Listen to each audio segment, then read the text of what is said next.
வணக்கம் கிப்டி. அதாவது பாத்தீங்கன்னா விழுப்புரம் மாவட்டத்துல தென்பெண்ணை ஆற்றில் அதிக அளவுல மணல் கொள்ளை ஈடுபடுவதாக விழுப்புரம் மாவட்ட கண்காணிப்பாளர் அலுவலகத்துக்கு ரகசிய தகவல் கிடைத்தது. அதன் அடிப்படையில விழுப்புரம் மாவட்ட எஸ்பி ஜெயக்குமார் அவர்கள் விழுப்புரம் மாவட்டம் தென்பெண்ணை ஆற்று கரையோரம் உள்ள அந்த பகுதியில தீவிரமாக வாகன தணிக்கையில் ஈடுபட சொல்லியிருந்தாரு. அதன் அடிப்படையில விழுப்புரம் தாலுகா போலீசார் விழுப்புரம் அடுத்துள்ள குச்சிப்பாளையம் பகுதியில அந்த தென்பெண்ணை ஆற்று கரையோரத்துல சோதனை மேற்கொண்டாங்க.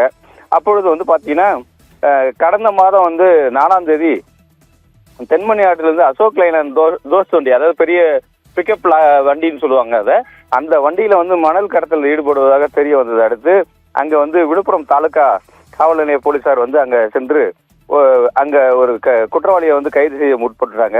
அப்பொழுது அந்த குற்றவாளி அங்கிருந்து தப்பி ஓடிட்டாரு. இந்த நிலையில அந்த குற்றவாளியை போலீசார் நேற்று தீபாவளி பண்டிகை முன்னிட்டு அவர் வீட்டுக்கு வந்திருக்காருன்னு சொல்லி தகவல் கிடைச்ச அடிப்படையில நேற்று இரவு போயிட்டு அவரை பிடிக்கிறதுக்காக விழுப்புரம் தாலுகா போலீசார் உதவி ஆய்வாளர் குணசேகரன் மற்றும்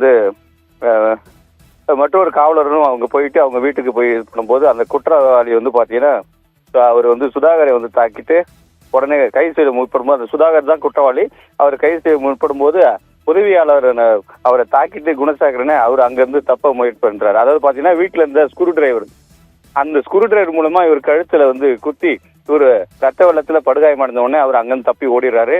இதனை தொடர்ந்து போலீசார் அவங்கள உடனடியாக மீட்டு முண்டியம்பாக்கம் அரசு மருத்துவமனையில சிகிச்சைக்காக அனுமதிக்கப்பட்டு விட்டுறாங்க. மேலும் தொடர்ந்து இது குறித்து உடனே எஸ்பி ஜெயக்குமார் உத்தரவின் பேர்ல 2 தனிப்படைகள் அமைக்கப்பட்டு தற்பொழுது அந்த குற்றவாளியை தீவிரமாக தேடி வராங்க. இது போன்று நாளுக்கு நாள் இந்த தென்பெண்ணை ஆற்றில் கனிம வள கொள்ளை நடைபெறுவதால, மணல் கொள்ளை நடைபெறுவதால இந்த மாதிரி இதை தடுக்கிறதுக்கு அந்த மாதிரி ஈடுபடுற போது குற்றவாளிக்கு பாதுகாப்பு, அதாவது துப்பாக்கி ஏந்திய போலீஸ் உதவியுடன் அங்கு பாதுகாப்புக்கு செல்ல வேண்டும் என்பது சமூக ஆர்வலர் கருத்தா இருக்குது. இது போன்ற குற்றவாளிகளை பிடிக்கிறதுக்கு சுட்டு கூட பிடிக்கலாம் என்று கூட சமூக ஆர்வலர் நம்ம கிட்ட சொல்றாங்க.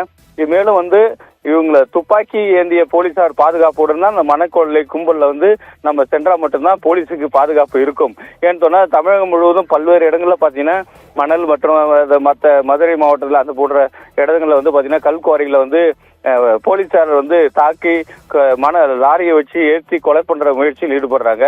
அதனால போலீஸுக்கும் பாதுகாப்பு வேண்டும். அவர்கள் துப்பாக்கி ஏந்திய போலீசார் அங்க சென்று இவர்களை பிடித்தா மட்டுமே இது போன்ற சம்பவங்களை தடுக்க முடியும் என்று சமூக ஆர்வலர் சொல்றாங்க.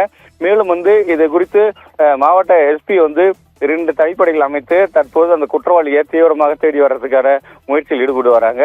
மணல் கொள்ளையை தடுப்பதற்காக மாவட்ட காவல்துறை பல்வேறு நடவடிக்கை மேற்கொண்டாலும் இது போன்ற சம்பவங்கள் அடிக்கடி நடைபெறுகிறது. மேலும் விழுப்புரம் மாவட்டத்தை பொறுத்த வரைக்கும் அதே போல அந்த குச்சிப்பாளையம் என்ற பகுதியில கடந்த சில மாதங்களுக்கு முன்பு ஒரு கிராம நிர்வாக அலுவலரும் தாக்கப்பட்டிருக்கார். அது தொடர்பாகவும் புகார் வைத்து விழுப்புரம் தாலுகா போலீசார் வழக்கு பதிவு செய்து அந்த பகுதியை சேர்ந்தவரை தீவிரமாக தேடி வர்றதுக்கு இது போன்ற நடவடிக்கை மேற்கொண்டு குண்டர் தடுப்பு சட்டத்தின் கீழ் கைது பண்ணி சிறையில் அடைத்தாங்க. அதே போன்று இந்த குற்றவாளியை பிடித்து குண்டர் தடுப்பு சட்டத்தின் கீழ் சிறையில் அடைக்க வேண்டும் என்பதே அனைவரும் கோரிக்கையாக உள்ளது. இவர் பாதிக்கப்பட்டவர் காவலர் என்பதால் இது போன்ற சம்பவங்கள் தடுக்கிறதற்கு மாவட்ட காவல்துறை கூடுதலாக போலீசார் அந்த தனிப்படை மூலமாக இந்த மணல் கடத்தலை தடுத்து முற்றுப்புள்ளி வைக்க வேண்டும் என்பதே அனைவரும் கோரிக்கையாக உள்ளது. விவரங்களுக்கு நன்றி கோபிநாத்.